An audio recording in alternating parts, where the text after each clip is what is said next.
Let's be honest, if you've spent any time lately Googling what to eat for menopause, you probably feel like you're studying for a medical board exam.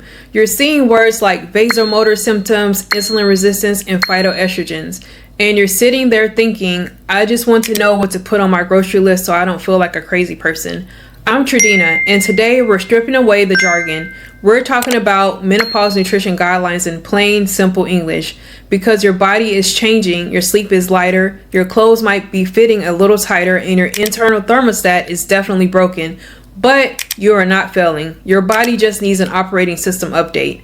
By the end of this video, you're going to have a simple rule of 3 that you can start using at dinner tonight. No lab report required. First, we have to talk about why things feel so different. When estrogen levels start to dip, it's not just about hot flashes. It's like the manager of your body's construction crew went on vacation. Without that estrogen, your body starts losing muscle faster. Even if you're active, your bones start making withdrawals from their calcium savings account faster than they're making deposits. And here's the one we all hate. Your body becomes a lot more sensitive to sugar. So when you see a doctor's report saying mitigate vasomotor symptoms, they're just using fancy words for let's stop the hot flashes. When they say prioritize bone density, they mean let's make sure you don't break a hip at 70.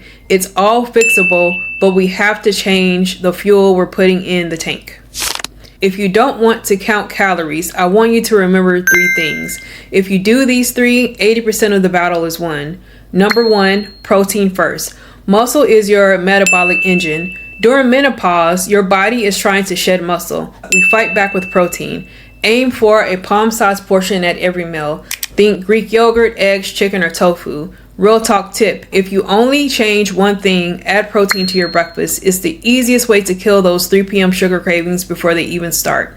Number 2, the bone builders. Since estrogen isn't protecting your bones anymore, we need calcium and vitamin D to be the bodyguards. This is your leafy greens, your dairy or fortified milks, and maybe a supplement if your doctor says your levels are low.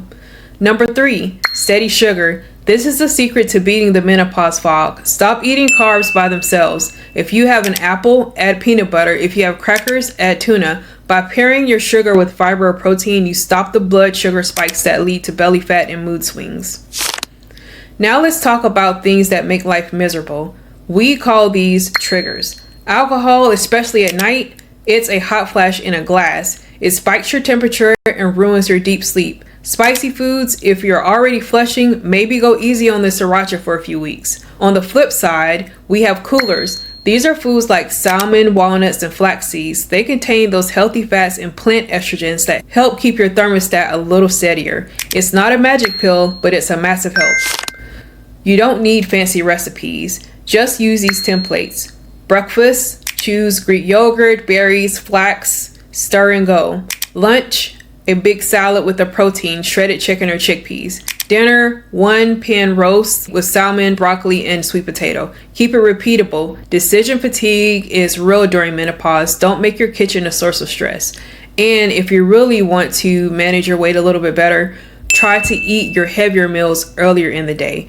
For example, maybe what you have for breakfast, have that for dinner, and have what you would have for lunch for breakfast, and your dinner meal for lunch, if that makes sense. So listen, menopause is a transition, not a destination. You're doing a great job navigating your really tricky time. If you want to stop guessing and start feeling better, I put together something called the Real Talk Continuum. It is a monthly membership that walks you through exactly what we talked about today with zero jargon. You can find the link in the description below. And do me a favor, drop a comment. Which rule of 3 habits are you going to try first? Are you going to boost your breakfast protein or focus on bone builders? I'll be down there replying to as many as I can. Don't forget to like and subscribe if this helped clear the fog. I'll see you in the next one.